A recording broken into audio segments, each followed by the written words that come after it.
I wanna be a producer with a hit show on Broadway. I wanna be a producer. Hello, everybody, and welcome back. I am Ken Davenport. This is the Producer's Perspective podcast.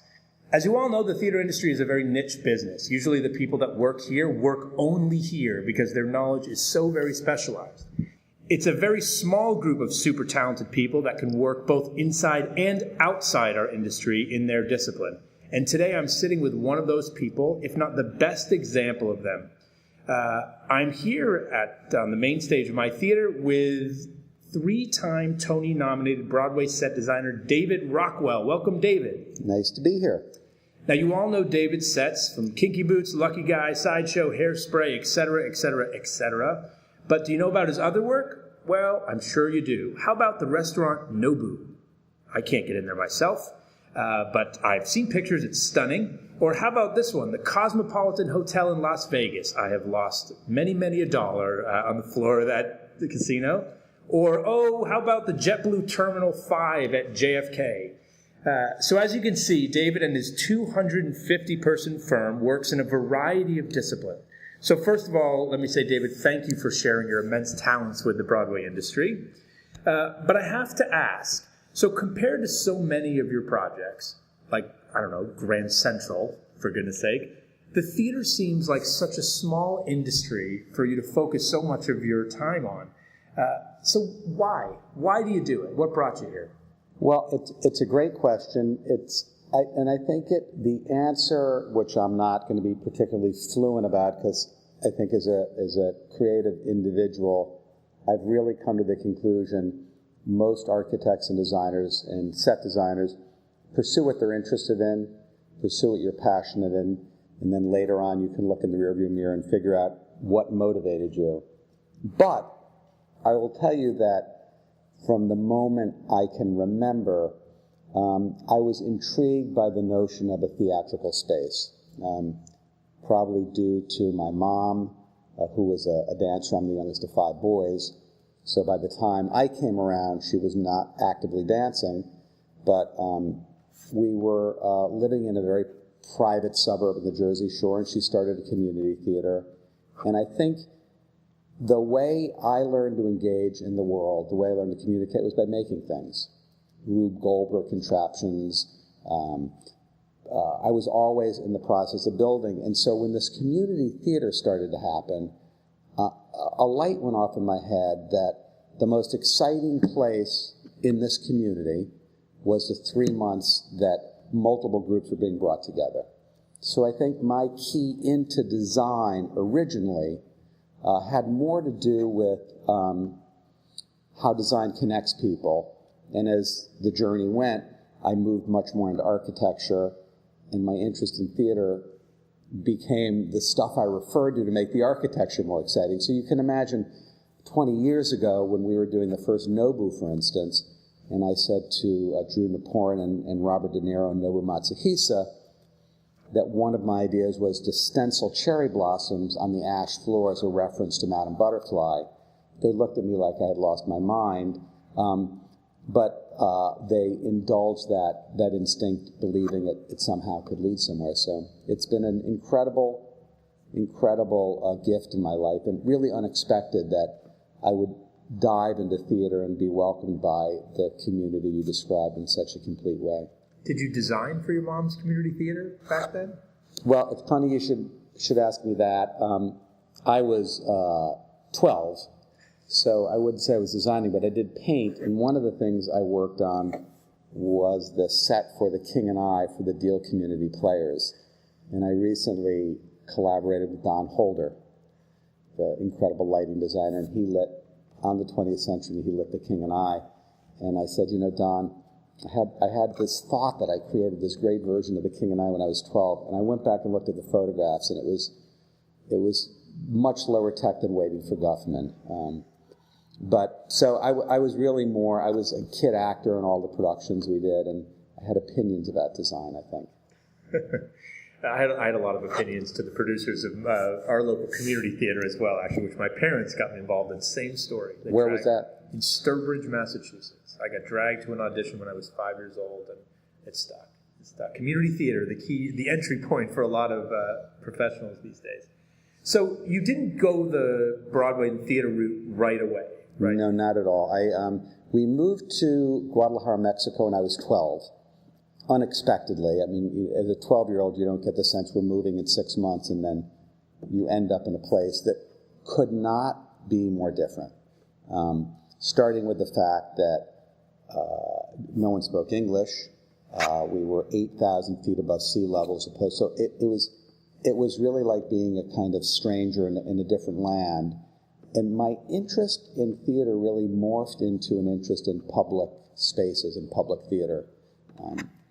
Mexico, Guadalajara particularly, was all about festivals and mariachis and marketplaces. And as I started to get fascinated with how physical places were formed and my interest in architecture began to take shape, what I found most intriguing, that is still what I find most intriguing about public spaces, is not any one building, but the choreography that moves you from place to place and kind of the connective tissue between buildings. And that led to me studying architecture at Syracuse University in a great education, but very much a kind of modernist architecture with a capital A point of view. But I did find a way to continue to keep alive my interest in theater. I came to New York every summer and worked.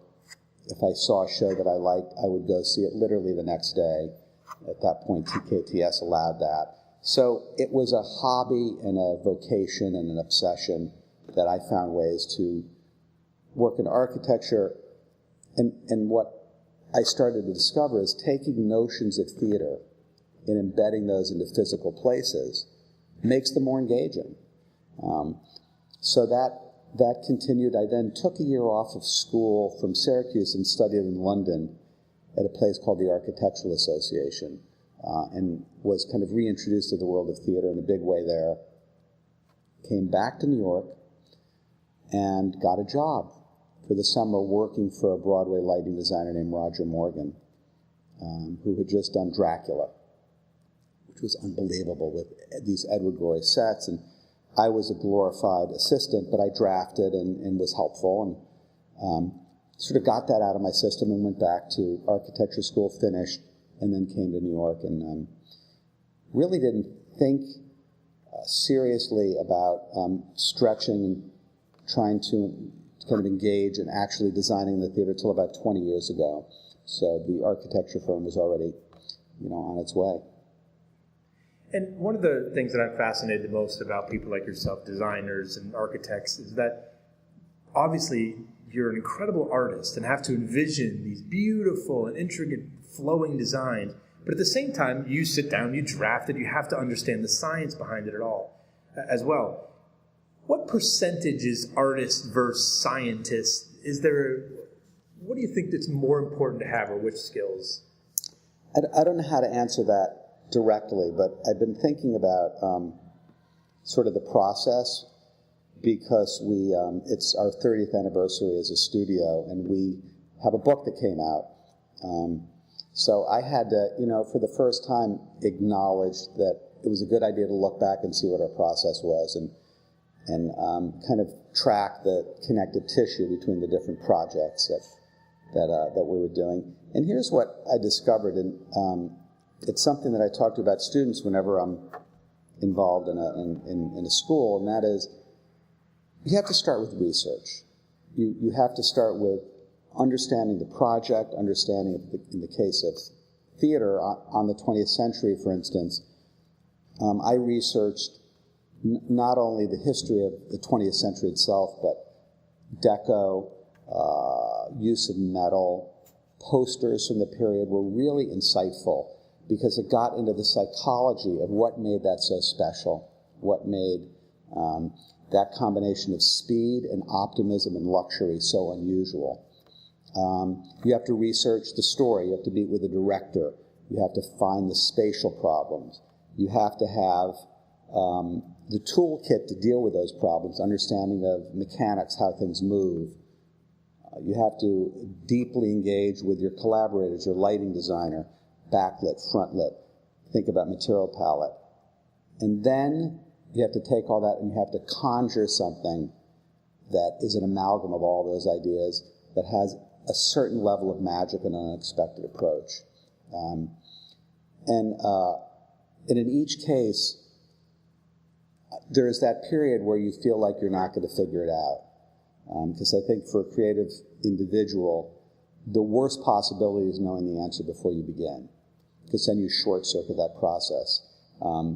So it's a combination of having the tools, delving into as much of the history as you can, and then finding all the tangents. For instance, I started to look on the 20th century that our memory somehow of that Deco period is a single metal chrome, when in fact there was a rich palette of bronzes and golds and coppers, and that freed up a certain kind of thinking about craftsmanship. And then you have to just think about, how am I going to take all this and create a sense of magic that invites the audience into the show and tells the same story the director wants to tell and provides the kind of world. You're really creating a world to tell that story. And when you were that Did that answer the question? Yes, it did. And when you were that kid coming into town and spending a summer here, what were some of the sets or designs that blew you away back then? Well, I just recently read that they're doing a TV version of The Wiz. I was blown away by the physical production of The Wiz at that time. Hal Prince's Candide at the Broadway Theater was an extraordinary experience. Tony Walton's design of Pippin was and is and remains an unbelievable piece of magic, particularly that rope coming out of the floor, that rope castle. Peter Larkin's design for The Rink was a sort of a seminal thing for me in terms of understanding transitions. The first Broadway show I saw when I was 12, my dad took us into the city right before we moved to Mexico. I went to Schraff's restaurant for lunch, which was my first New York restaurant. I was, mesmerized by walking around the city. And then we went to the Imperial Theater to see Fiddler on the Roof. And, Boris Aronson's design, which is, so linked to movement. And I recently had a conversation with Hal Prince talking about that just how kinetic that solution was. But that was a powerful thing for me. Well, and you mentioned the key word there, which I was taught a long time ago about what makes, especially a musical set work, which is transition. Yeah. Someone said to me, they were looking at, a general manager said, yeah, this looks like an okay set, but I don't understand how this musical is going to move. Yeah. And that seems to be one of the key ingredients for a designer. Can you talk to me about that? You have to get to how many locations in one set, whereas when you design Grand Central pretty much stays where it is. What's the process for determining that movement? Well, so I felt like movement and architecture is something worth noting. For instance, the Paris Opera House. When you think about being in that Paris Opera House, part of at least half of the show is the movement in through the lobby, up the stairs, around the balcony, and then peeking into this room that explodes into view. There, the transition is driven by the viewer. Theater, as far as I know, is the only art form where the transformation happens live in front of you. And in fact, I'll give enormous credit to Jules Fisher for encouraging me to take a leap into theater. And this was, maybe 20 years ago. And I was sketching at a show, and he was a friend of mine, and we were talking about it, and he said, why don't you just begin to speak to directors to understand what their needs are around storytelling. And really it was and is transitions that is, I think, the single most important element, because it's what takes you from place to place. It's what can build emotional kind of movement. And as I think about pretty much every show I mentioned that I was blown away by as a kid. What you remember is pictures where the actor's movement, the music, the physical set are all in some kind of dance together. And sometimes it becomes you're creating the engine that's going to drive the show. With Scott Ellis recently, and You Can't Take It With You, as I read the play, I kept thinking there was something about the Sycamores, even though it was the 1930s. It was a very urban play. They were near Columbia. Their nonconformity, I thought, would be more tangible if the audience got a sense of what the rest of New York looked like. And that led us to a set that had 2 sliders that were much sketchier than the facade of the Sycamores home. And those represented, the conformity of the rest of New York. And when the show began and during each transition, those would slide off, and the set revolves 140 degrees. And so you're brought into the world of the Sycamores in a way that, felt like it would give the audience a kind of interesting perspective and reinforce the power of the play. And speaking of plays versus musical, do you approach one differently than the other? Are they just all a piece of theater, or does one require a different muscle when designing? I think each project has to be taken as its own adventure. And I think it's a privilege to have each adventure. So, and whether it's a musical, a big musical, a small musical, off-Broadway, I think each project has its unique challenges.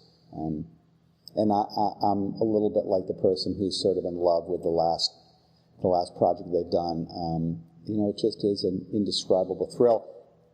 And I will tell you, being able to work with the artists and craftsmen and people in the theater gives me insight into architecture that is creating opportunities I never expected would exist. So what was that first project that you dipped your toes back into in the theater again, when Jules recommended you talk to directors? Well, it was 3 or 4 years of meeting with directors and designing things that didn't happen. So there were several false starts. One was I started to work on many musicals that didn't happen. I won't go into great detail of what they were, but I fell in love with the projects, developed models, met with directors, and Jordan Roth and Chris Ashley called me and said, we're doing a revival of the Rocky Horror Picture Show, and we'd love to talk to you about it. And having spent all those pop culture years in Guadalajara, Mexico, somehow I had never seen the Rocky Horror Picture Show. So I rented the DVD, and I came back in the next day and I said to them, I'm a little baffled. Having never seen this in front of an audience, what makes this a compelling piece? Because my thought was theater might be the more academic partner to my populist day job. So I was thinking the Cherry Orchard at BAM, not necessarily the Rocky Horror Picture Show. And Chris Ashley, who's a brilliant director, said to me, David, in some ways this is an opportunity for you because it's about self-creation. It's about the moment where they're stepping into the world of the movies. And so I jumped in and we designed it 2 or 3 times because it was going to be at different theaters. I went to the Circle in the Square Theater where I met Jerry Mitchell for the first time, who had bruises on his hips from teaching people to do the time warp. And let me tell you, that never occurs in architecture. I never had a client show me bruises on their hips before. So I was sort of taken with that. And we got to the Circle in the Square Theater, and it was really a magical experience. Jordan was great. I think it was Jordan's first Broadway show. Then Jerry, after that, introduced me to Jack O'Brien and suggested I do Hairspray. And that was indescribable. Jordan did one of these podcasts, and we talked about the Rocky Horror Picture Show a lot. And I remember that, and listeners out there, go Google images of this, because if you've been in Circle and Square, you ain't never seen Circle and Square like this before. I was steps away from Dick Cavett, perched out over the group, and high above. It was fantastic design. And also, one of the things we did, because we didn't know you weren't supposed to, is the entire set rotated and flipped into the floor, so that the opening transition was thrilling. Now, a lot of people say, Broadway requires a spectacle. Right. You need, especially scenically, you need Phantom of the Opera, the chandelier. When you're sitting down to design a new property, does that ever enter your mind that the Broadway consumer who's paying $150 to $500 now demands a certain level of razzle-dazzle, if you will? It really doesn't, because I think you can't outguess what people are going to like. And I don't think, when I'm thinking about what projects to work on and where to put our time, I think trying to figure out what's going to be successful is a no-win situation. And the same is true about thinking about what an audience wants. I think you can think about what's the best way to present this material. You can think about how do you break past the proscenium and get contact. It's the thing that's so incredible to me about theater, and what I think so extraordinary about the people who work in the theater, is it's a temporal art form. So you can document it, but if you're not there, you didn't get it. So it's a 2-hour, hour and a half, 2.5-hour experience that becomes, an important part of our collective experience, our memory, based on having shared that and being there live. So as a designer, I do think about how to make that extraordinary, but I don't think it's about big or small. I think it's about how to have it feel connected and have the audience have a kind of visceral experience. And, you get to play with many elements, familiarity and surprise. You can't take it with you. It's a familiar kind of Victorian world, but the surprise is that each element of the 250 things on the wall relate to some backstory in the play. So when you're spending the 2 hours with the Sycamore family, as you start to look at that, it's not about spectacle, but it's about backstory. And where do you think design's going over the next 10 to 20 years in the theater?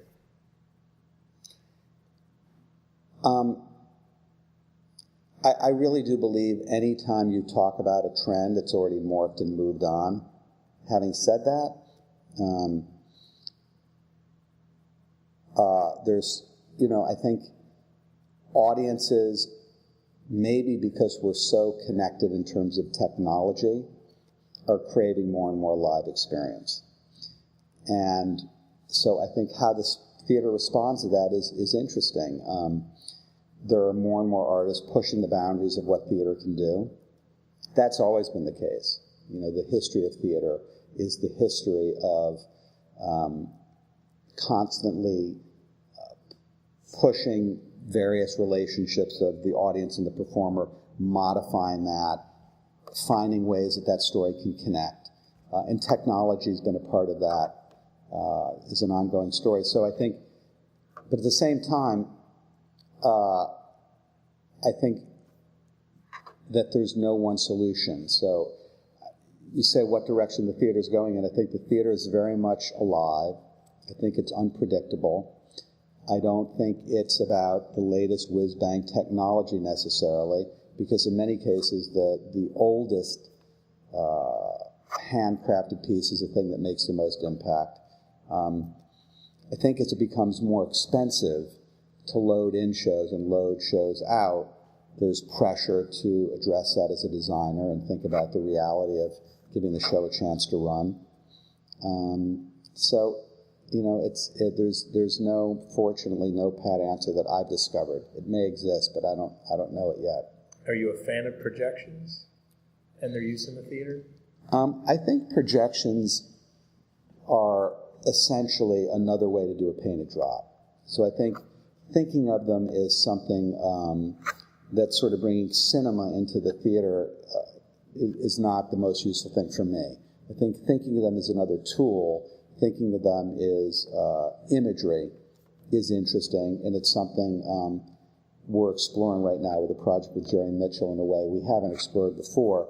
And it's an interesting process because we're creating a very textured world that will move and shift along with images, some of which will be light and some of which will be projection. But I'm certainly not a fan of the notion that the world is projected versus real, But I think there's all kinds of amazing, possibilities yet to be explored that we haven't gotten a chance to use yet. Now, you've worked, obviously, with a lot of producers over the last couple of decades of your work here in the theater. I'd love to ask you for some names of your favorite and least favorite, but I won't put you on the spot. But tell me some of the characteristics of your favorite producers. What do you think the skills that are required today to be a successful producer? Enormous persistence, passion, thick skin, ability to seduce multiple groups to participate, trust of the artist and being able to step out of the way when it's time to give some creative room to the team. Luck. I think luck is very important. The ability to really back something. I do have a newfound respect for producers, and I've been thinking about it quite a bit. And I think it has to do with just looking back and thinking how much work it takes to rally all the forces to give the creative space for the team to do its work and then support that work, not knowing what the outcome is going to be. I think it takes a great deal of skill and energy and commitment and patience and luck. Do you find similarities between producers on Broadway and restaurant owners or hotel owners? Is it the same kind of philosophy no matter what the company is that these people are leading? That's a great question. It's one I haven't thought much about. There's no set type of restaurateur. So, there are restaurants we work on that are chef-driven. Some are operator-driven. And I think that's true about producers. I think there's some producers who are more focused on the creative piece and some more focused on the business end. And in the restaurant world, if you're being led by a chef, then there needs to be a business intelligence in the background backing that up. And I think the same is true in producing. It requires a very well-rounded group, whether it's one person or a group. I think there's a similarity in the element of risk. The amount of money it takes to create a hotel. We're doing a new hotel right now on Madison Square. Been going on for a long time. Enormously talented owner, Ian Schrager, partnered with Marriott. Incredible taste, incredible persistence, and really great leadership, as you might expect a director would have. So I think in some cases, there's a director-led production, there's a producer-led production. The same is true in hospitality. And little birdie told me you might have some producing interest as well. Is that true? Well, I don't know about that. We worked for quite a while with Scott Sanders on Houdini, and that continues to be something I'm interested in. And it is so difficult when you think about creating something from scratch that's going to hit the mark. But I'm interested in all parts of it. I'm interested. It certainly is a great learning experience, and it is. I think learning every part of the job. It's a little bit like when I started doing restaurants. A chef I was working with said, "I want you to come work in the kitchen. I'd like you to come work in the front of house." I think having a better understanding of the economics makes you a stronger designer. And if it turns out that there's a possibility for me to help create stuff, I'll evaluate that as it comes along. But the thing for me that is so special about the theater work is it's real-time collaboration. You're in one space with the director, the lighting designer, costume designer, and you're creating stuff right then together. And that is very unique. That's not something that exists in any other world I've discovered. So I understand it may be challenging at times to get the kind of, because your work is artistic and yet so specific and scientific as well, to get notes from a restaurateur or a producer who doesn't understand that world, I'm sure can be challenging at times. Yeah. So what advice would you give to someone like me, who I'm not the most aesthetic guy. I don't have anything on my walls at home. I couldn't design anything. To understand your world a bit more, like you say, to work in the kitchen. What can a producer like me or someone do to understand a little bit where you're coming from? I think trying not to be prescriptive. I think, notes are most useful when they're describing what you'd like to see happen that's not happening, what part of the story is not connecting, what part of the story that is connecting. So I think one thing is not being prescriptive, but at the same time being very direct about the parts of the story that aren't working, not physically how to solve it, because that stops the creative process as opposed to engages it. I think clarity about budgets is very helpful, because in many cases there's a fuzziness, we did a restaurant for Danny Meyer in the Gramercy Park Hotel called Maialino. We began it, we talked about the exact budget, but every piece within that budget we could help mold. Back of house, kitchen, front of house, chairs. So I think by bringing the designer really under the hood on what the overall plan is, because the weekly is, in many cases a bigger killer than the cost of building the set. So understanding that and getting everyone in the creative team engaged, I think gives you a better chance to succeed. Being empathetic. Designers are sensitive and you want to get it all perfect, and it's never perfect. It's one of the great truisms is, you stop working on a show because you're done with it, because it's time to open, not because you've finished all the work. So I think empathy is good. So is any of that helpful? Yeah, in fact, I'm going to just clarify that, because I think that's a brilliant question. There tends to be this lack of transparency, even between members of our own teams at times. I think when I general managed, or my own general manager is like, oh, Ken, we're hiring this designer. We're going to tell him the budget is X. It's crazy. It happens all the time, and it happens in architecture too, versus just in it, I'm a parent of 2 kids. It happens in parenting too. It's called negotiating, So if you're going to say you're going to bed at 10, but you really need midnight, it creates that fuzzy thing. So I think transparency is a good thing. So you'd rather a producer or general manager come to you and say, David, you got $1 million. I don't care how you whack I'd rather they say $2 million. But I should have known.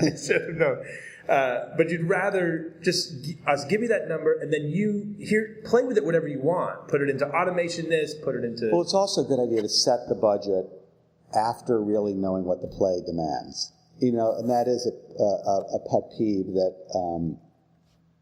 that you hear a lot in the theater, right? That if the budget is set and it's fixed, but it doesn't match the ambition of the project, somewhere that's going to have to be negotiated and figured out, and it's good to do that up front. So then the takeaway from that is, as soon as that director gets on board, because often we hire a director and then we think we're done for a little while, but that designer has to come on board right after the director and before you print your budgets and investment papers and all that, so that we go out with the proper raise. Yeah.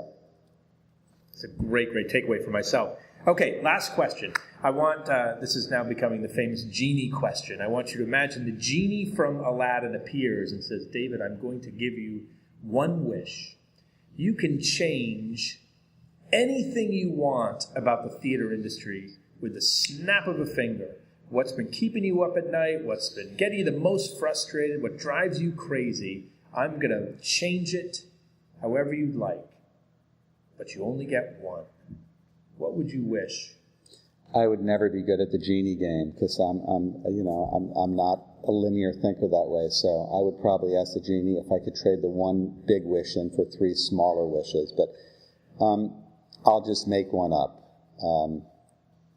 It would be nice. I think the time pressure is really a killer in theater, and I know it's an economic driver, and I know it has to do with the cost of the real estate and the cost of the labor.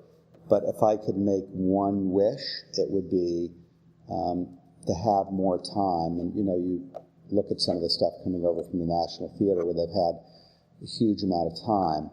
And I think the gift of time for the creative team would be the best gift.